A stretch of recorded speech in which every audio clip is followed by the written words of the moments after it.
Greetings, welcome to another Doctor Who video, and we have the haunting of Villa Diodati. I think I'm pronouncing that right. So, we have a pivotal point in literature. This is the night where Mary Shelley created Frankenstein.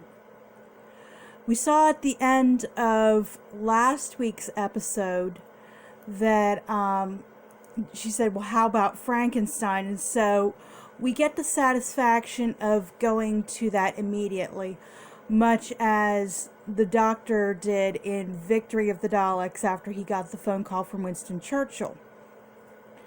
So we have Mary Shelley, we have Percy Shelley, we have Lord Byron, and we have a couple people in their party, and it's, you know, the typical dark and stormy night, June of 1810, and they are about to create these stories.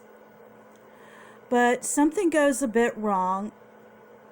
Percy Shelley disappears, and the Doctor and her friends show up, and this episode ends up being a bit of, you know, Shelley is missing, you know, they enjoy 1800s pastimes, but all of the characters are led through the house, which ends up being a bit of a creepy labyrinth, and it ends up being a bit of a changeable force field. Well, enter the promised story arc. Enter the lone Cyberman. And this guy is very beat up, very old. His face is half off, so you can see partly human face underneath the half cyber mask. And he is looking for the Guardian, and he is looking for something called the Cyberium. And we find out where Shelley has disappeared to. You know, all the time, you know, they've been seeing like creepy apparitions, crawling skeleton hands, and, you know, you're scared out of your skin, you know. It's a proper creepy episode. But what had happened was Shelley had gone down to the lake and found this thing in the water, and it was the Cyberium, and it had taken root in its body, and this lone Cyberman wanted it. Now, remember Jack's warning in Fugitive of the Jadoon that, you know, beware the lone Cyberman, don't give him what he wants at all costs. And so this thing is severely limiting Shelley's life. And so the Doctor has to take it out of him, and she takes it into herself. But therein lies the problem, because the Cyberman threatens everybody in the house. And it turns out that she has to release it, and the Cyberman has to take it. So against Jack's warning, she goes and she pretty much gives it what it wants, and it goes away. But now that the Cyberman has the Cyberium,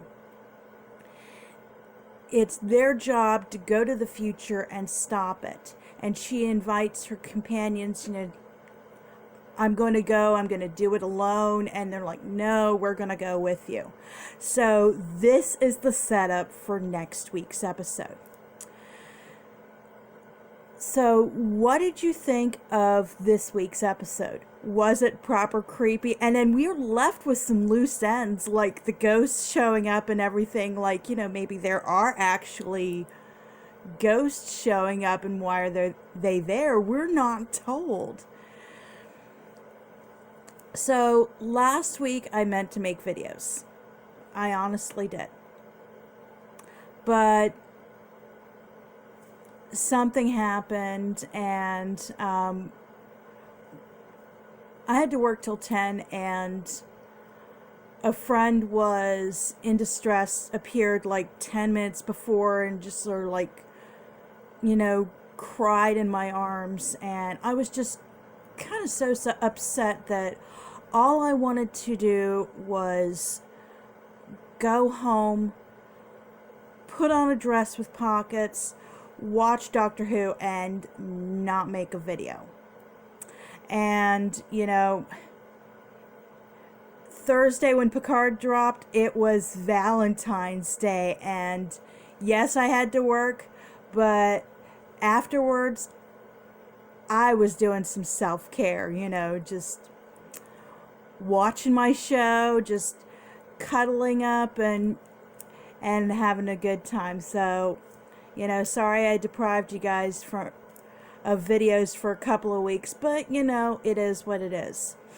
So, seeing as we're going to see the lone Cybermen and the timeless children, these things are pluralized. And so think about it this way. What does this mean for the 2-part season finale? And what does this mean for the whole story arc that is encompassed this season? I'd like to hear what you think in the comments. Please feel free to join the discussion, and don't go far. See you next time, and take care. Bye-bye.